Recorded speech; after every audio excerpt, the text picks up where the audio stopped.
بسم اللہ الرحمن الرحیم۔ حضرات محترم، میرے بھائی بہنوں اور بیٹیوں، 14 اگست 1947 کو اللہ جل شانہ نے یہ پاکستان کی عظیم نعمت ہمیں عطا فرمائی ہے، جس کی بنیاد پر کلمہ طیبہ ہے اور یہ نعرہ لگایا جاتا تھا، پاکستان کا مطلب کیا؟ لا الہ الا اللہ محمد الرسول اللہ۔ اور یہ نعرے لگتے تھے گلی گلی، وہاں پاکستان بننے سے پہلے بٹ کے رہے گا ہندوستان، بن کے رہے گا پاکستان۔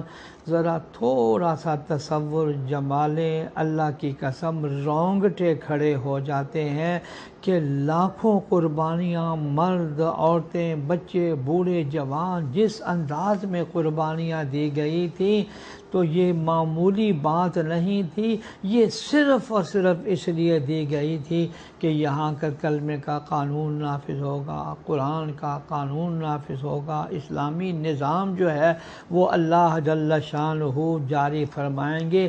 آپ یقین کریں کہ پاکستان دنیا کا واحد ملک ہے جو نظریاتی طور پر اسلام کے نام پر بنا ہے۔ مدینہ منورہ کی ریاست کے بعد یہ دوسری واحد اسلامی سلطنت ہے جو اسلام کے نام پر بنی ہے، کلمے کی بنیاد پر بنی ہے۔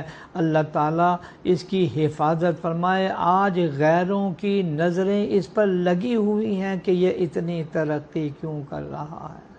پروردگار عالم نے اس ملک کو ایٹم جیسی نعمت عطا فرمائی ہے اور کتنے پیارے پیارے موسم عطا فرمایا ہے، کیسے میٹھے اور پیارے پھل عطا فرمائے ہیں، گندم ہے، چاول ہے، طرح طرح کی نعمتیں ہیں۔ اس لیے اب دنیا ہمارے پیچھے لگ گئی ہے اور ہمیں آپس میں لڑانے کے لیے وہ بڑے منصوبے بنا رہے ہیں۔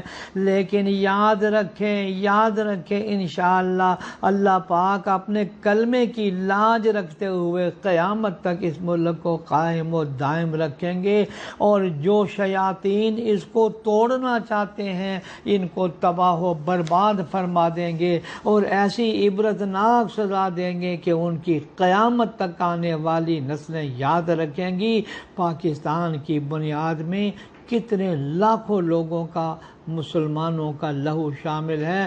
اللہ تعالیٰ ان کا لہو رائے گاں نہیں جانے دیں گے۔ پاکستان اللہ تعالیٰ کی عظیم الشان نعمت ہے۔ اللہ کا کرم ہے کہ اس نے ہمیں یہ عظیم نعمت عطا فرمائی ہے۔ اس کا ہم جتنا شکر ادا کریں کم ہے۔ اگر کسی کو چند گز کا مکان مل جاتا ہے تو وہ کتنا خوش ہوتا ہے۔ اللہ تعالیٰ نے لاکھوں مربع میل ماشاءاللہ اتنا بڑا ملک ہمیں دیا ہے۔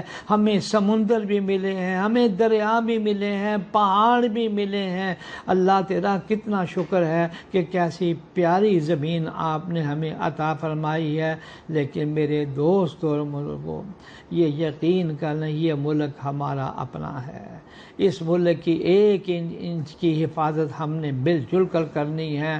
یہ ہماری افواج، عساکر، حکومت، عوام، علماء اور تمام اہل پاکستان کو اس ملک پاکستان کی ایک ایک انچ کی مل جل کر حفاظت کرنی ہے۔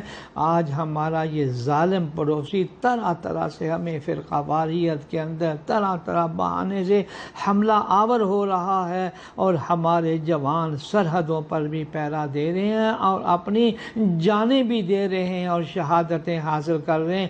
انشاءاللہ یہ ملک جو ہے تا قیامت باقی رہے گا۔ اللہ جل شانہ اہل پاکستان میں فرقہ واریت کی لعنت سے محفوظ فرمائے، اتفاق و اتحاد کی نعمت عطا فرمائے، اور اس پیارے ملک کے اندر قرآن کا قانون نازل فرما دے۔ آمین یا رب العالمین۔